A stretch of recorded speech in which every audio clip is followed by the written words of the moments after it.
Family was vacationing in Maldives while I a loser and paid them for it. Now that they are back, I shocked everyone by saying I'm stopping funding them forever.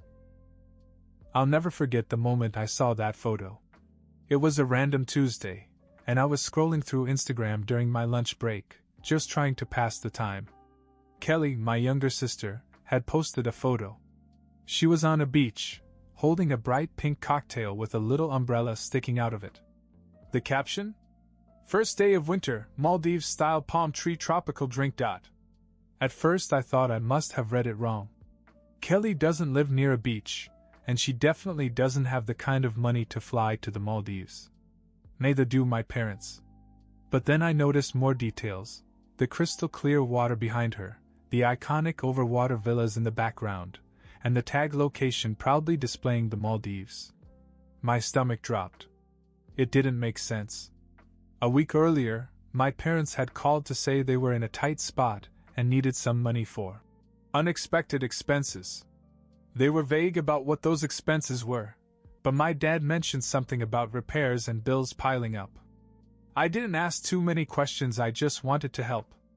I wired them a few $1,000s, enough to cover whatever they needed and then some. And now this? I stared at the photo, trying to make sense of it all. Was it just Kelly who left? That wouldn't make sense either. She wasn't the type to travel alone. My heart pounded as I clicked on her story. There they were. My dad lounging in a beach chair, my mom posing in a sun hat, all three of them smiling like they didn't care. They were on vacation.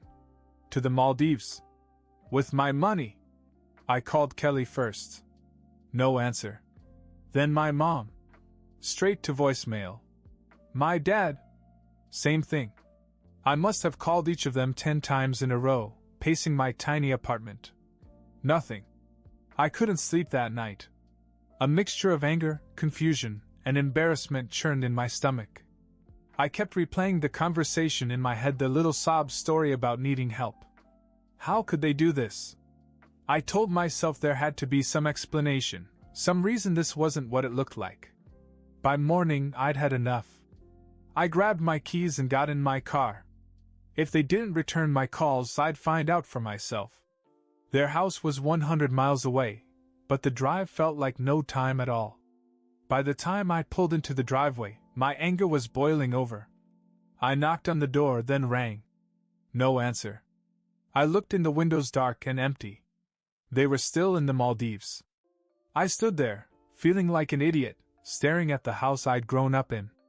I couldn't believe it was happening. It felt like something out of a bad internet story, not my real life. But it was real, and it was happening to me. As I got back in my car to drive home, I made a decision. I wasn't going to let this go. For the next few days I heard nothing from them. It was like they had fallen off the face of the earth, except for Kelly's social media posts. She was still uploading pictures of their paradise vacation. Like nothing was wrong. Every time I saw another post, my blood pressure shot up. There they were, sipping cocktails, snorkeling, and eating lavish meals, while I sat in my apartment wondering how I could have been so gullible. Then, a week later, Kelly finally texted me. We're back. You can come over if you want. No apology. No explanation. Just a casual invitation, as if I hadn't just found out they'd lied to me and blown my money on a luxury trip. I almost didn't answer, but curiosity got the better of me. I needed answers, even if they were going to be angry. I told her I'd be there the next day. When I arrived at the house, it was almost surreal. From the outside, everything looked normal, the same manicured lawn, the same porch swing. But when I walked in, it felt different. My mother was in the kitchen, drinking coffee. My dad was in the living room watching TV. Kelly was on the couch, scrolling through her phone. Hey, Kelly said, barely looking up. Hey, I repeated. That's all you have to say to me? My mom put down her cup and gave me a sheepish look. We were going to call you. Things just got a little hectic. Hectic? I said, my voice rising. You were on vacation. In the Maldives. With my money. My dad muted the TV and turned to me. We needed a break, okay? Life has been stressful. You wouldn't understand. I blinked at him, trying to process the sheer audacity of what he just said. So you lied to me about needing money for bills? You made up a sob story just so you could sit on a beach? Kelly jumped in. Look, we knew you wouldn't have given us the money if we told you the truth. You're so frugal. You would have spent the whole time complaining about how expensive everything was, and that would have ruined the trip. I couldn't believe what I was hearing. So your solution was to cut me out completely and steal my money to pay for your little getaway? Steal? My mom said as if I had just accused her of a crime. We didn't steal anything. You offered to help. We just didn't tell you what it was for. I laughed, but not because anything was funny. You're unbelievable. All of you. Do you even feel bad? They looked at each other, then at me, like they couldn't understand why I was making such a big deal out of it. Look, my dad finally said. We're sorry if you feel deceived. But what's done is done. We needed this. You'll be fine. You always are. I stared at them, my anger mixed with something deeper disappointment. They didn't care. Not really. That's when I made my decision. All right, I said, standing up. If that's the way you feel, I hope you enjoyed the ride. Because it's the last one you'll ever get from me. I'm done. No more money. For anything. They started to protest, but I didn't stick around to listen. I walked out the door and didn't look back. I thought walking away would bring me some relief, but instead it left me with a gnawing emptiness. I kept replaying the scene in my head, wondering how my own family could shrug off what they'd done as if it were nothing. The next day, Kelly texted me again. Hey, don't be mad, but we need to talk. I ignored her. Then my mom called. I let it go to voicemail. When my dad left me a voicemail, I finally gave in and listened. His voice was calm but insistent. You're overreacting. Let's talk about this. Come over tonight. Against my better judgment, I went. When I walked in, they were all waiting for me in the living room, as if they'd rehearsed an intervention. My mom spoke first. Look, we understand you're upset, but this is not the way to handle it. I crossed my arms. I'm not here to be lectured. What do you want? Kelly pulled out her phone. You need to stop making such a big deal out of this, okay? It's not like we're the only ones who've borrowed money from family. Borrowed? I said. You didn't borrow anything. You lied. Fine, she said, shrugging. We lied. But you're not exactly perfect yourself. That threw me. What are you talking about? Kelly grinned and pointed her phone at me. On the screen was a screenshot of my Venmo history. I'd sent money to someone named Sierra, with a note that read, For the last time. My stomach sank. Sierra was my ex-girlfriend, and no one in my family even knew her. Where did you get this? I demanded. I saw it when I was using your laptop a while back, Kelly said, her tone smug. You helped some random girl and you're mad at us? That's hilarious. My mom jumped in, looking genuinely hurt. Is that true? You gave money to someone else, but you're acting like we're the bad ones? I was too stunned to speak at first. Sierra and I had broken up months ago, but during the breakup she'd hit a rough patch financially. I'd sent her some money to help her get back on her feet, but it was nothing like what I'd given my family. It's not the same thing, I finally said. Really? Kelly shot back. Because it seems pretty hypocritical to me. Maybe you're mad because we spent the money on ourselves instead of some girl. I clenched my fists, trying to control my temper. You can't turn this around on me. I helped someone who really needed it. You lied to me so you could go sip margaritas on a beach. Before anyone could react, something unexpected happened. My dad, who had been mostly silent, stood up and said, Enough. There's more you don't know. I turned to him, confused. What do you mean? He sighed and looked at my mom and Kelly, who suddenly seemed uncomfortable. We didn't just go to the Maldives for a vacation. There was another reason. Kelly cut in quickly. You don't have to tell him that. Yes, I do. my dad said firmly. Then he looked at me. We were meeting someone there. Meeting who? I asked, my voice sharper than I had intended. He hesitated, then said, a potential investor. Someone we thought could help with the business idea we've been working on. I blinked at him. Business idea? Since when do you have a business idea? My mother spoke up, her voice defensive. We didn't want to tell you because we knew you'd be critical. But we've been brainstorming about a travel business, something to help people book luxury travel at affordable prices. We thought if we could meet the right people, we'd have a shot at making it happen. I stared at her, my anger now mixed with disbelief. So you took my money to fund a pipe dream? Without even telling me? It's not a pipe dream, Kelly snapped. We did research. You should be proud of us for trying to build something instead of just sitting around like losers. I couldn't believe what I was hearing. You're serious? You didn't even have a plan, did you? Just a half-baked idea and a vacation disguised as a business trip. My dad looked away, his silence confirming my suspicion. I shook my head, feeling like I was about to lose it. You know what? This is worse than I thought. Not only did you lie to me, but you wasted my money on something you couldn't even be honest about. I'm done. Don't call me, don't text me, don't ask me for anything. You're on your own. And with that I left. I thought that was the end of it, but I was wrong. I tried to put it all behind me. I didn't block their numbers, but I didn't answer their calls or texts either. I needed space, and honestly, I didn't think I owed them an explanation beyond what I'd already said. About a week later, though, Kelly showed up at my apartment unannounced. I opened the door to find her standing there with her arms crossed, looking more annoyed than apologetic. Can we talk? She asked. Is this about more apologies? I replied. She rolled her eyes. No. Just let me in. It won't take long. Against my better judgment, I stepped aside. She walked in and immediately began pacing as if rehearsing a speech in her head. Look, she began. I didn't want to say this in front of Mom and Dad, but I agree with you. They shouldn't have lied to you. I blinked, not expecting this. Okay, but they went along with it. She sighed. Yes, I did. But not for the reasons you think.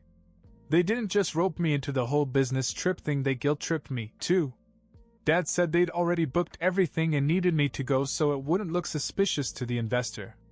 I thought it was stupid, but they wouldn't let it go. So what? I asked. You're the innocent bystander in all of this? No, she admitted.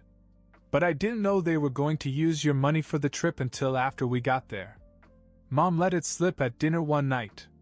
She said something like, "Thank God your brother came through for us." That's when I put it together. Her words hung in the air, and for a moment I didn't know what to say. And you didn't think to call me? Or tell me when you got back? I didn't want to get dragged into this, she said. But yeah, I should have said something. I'm sorry. I studied her face, trying to gauge her sincerity.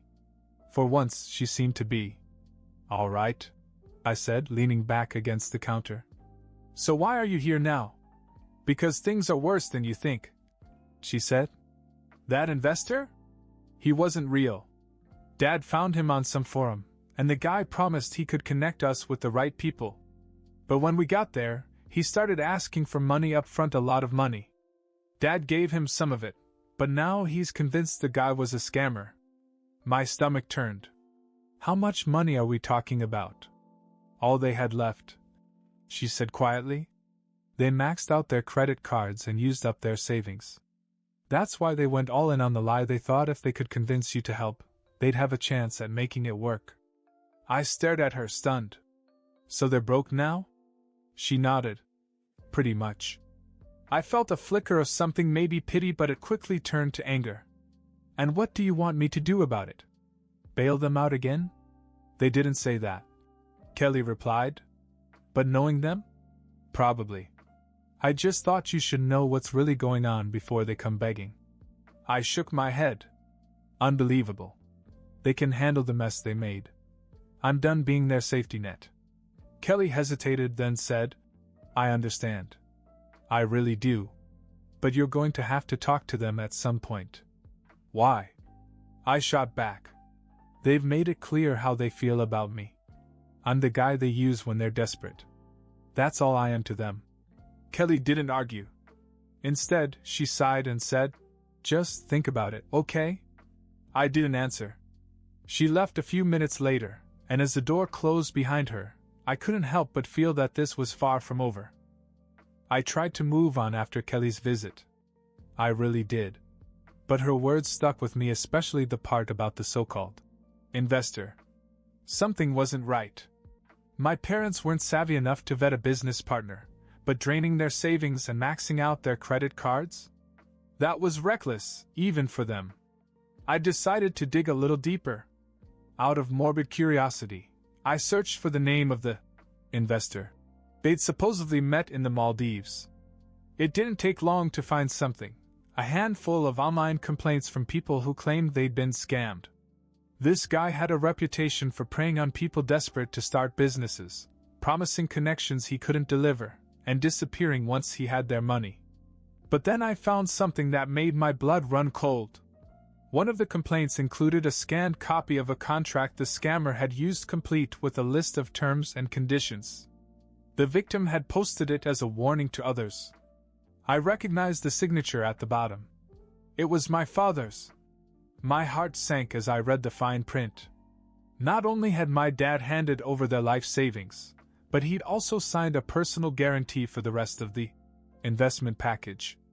In other words, he owed this scammer a lot more money, and the contract specifically stated that failure to pay could result in legal action.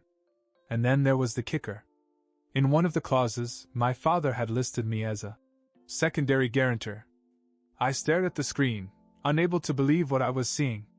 My dad had used my name without my knowledge or consent to back a fraudulent investment deal. I sat there reeling. If this scammer came after the money, it wouldn't just ruin my parents financially. It could ruin me too. I printed out a copy of the contract and drove to their house that night.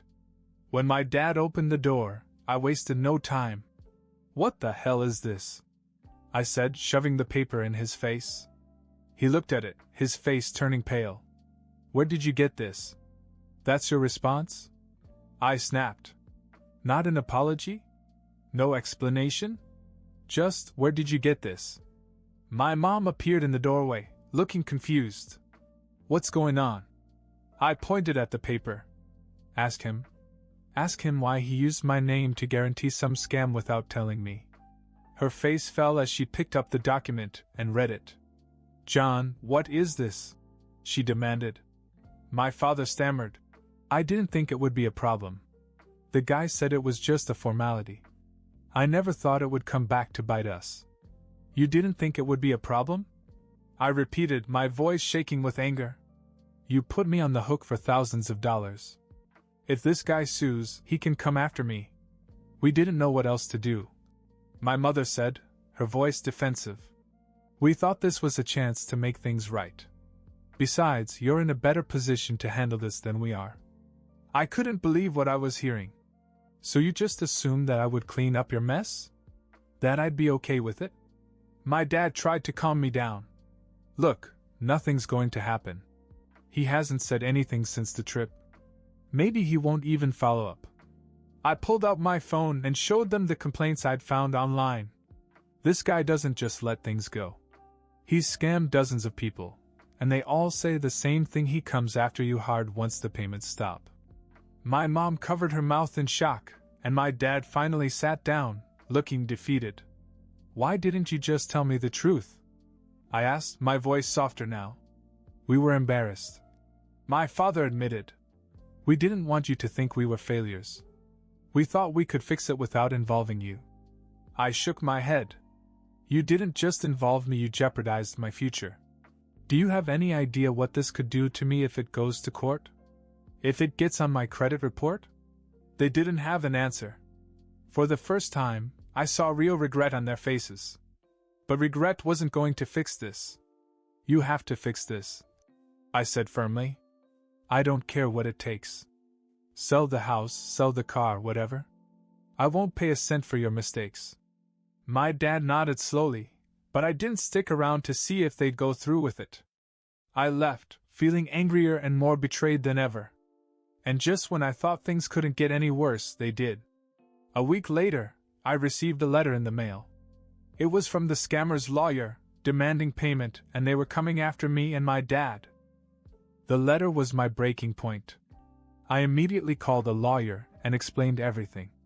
He assured me that since I hadn't signed the contract, I couldn't be held liable. Still, the idea of going to court over my parents' mess was exhausting. I was ready to cut them off completely. But then something unexpected happened. Kelly called me, sounding more serious than I'd ever heard her. "I have an idea," she said. "And before you hang up, hear me out." Reluctantly, I agreed to meet with her. As we sat down, she slid a folder across the table. Inside were screenshots, emails, and other evidence linking the scammer to a number of other fraudulent activities. Kelly had spent hours researching him online, even contacting some of his other victims. "I think we can take him down," she said. At first, I wasn't sure. But the more I looked at the file, the more I realized she was right. This guy had scammed dozens of people, and some of them had already filed complaints with the authorities. We decided to go to the police together. With the evidence Kelly had gathered, they opened an investigation. A month later, the scammer was arrested and his assets were frozen. It turned out that he was running a massive fraud ring, and my parents weren't his only victims. As the case unfolded, my parents received an official notice that their debt was cancelled. They were off the hook and so was I. After everything was settled, my parents sat me down and apologized, this time sincerely. They admitted that they'd let their pride and desperation cloud their judgment, and they promised never to drag me into their financial messes again. I wasn't ready to forgive them right away, but things got better over time. Kelly and I grew closer, working on the case together had reminded me that, despite everything, we were still family. In the end, the experience taught me to set boundaries. I stopped giving my parents money, but I didn't cut them out of my life. I learned that helping someone doesn't mean enabling them, and sometimes the best thing you can do is let people face the consequences of their actions. For the first time in years, I felt free, and that was worth more than any amount of money.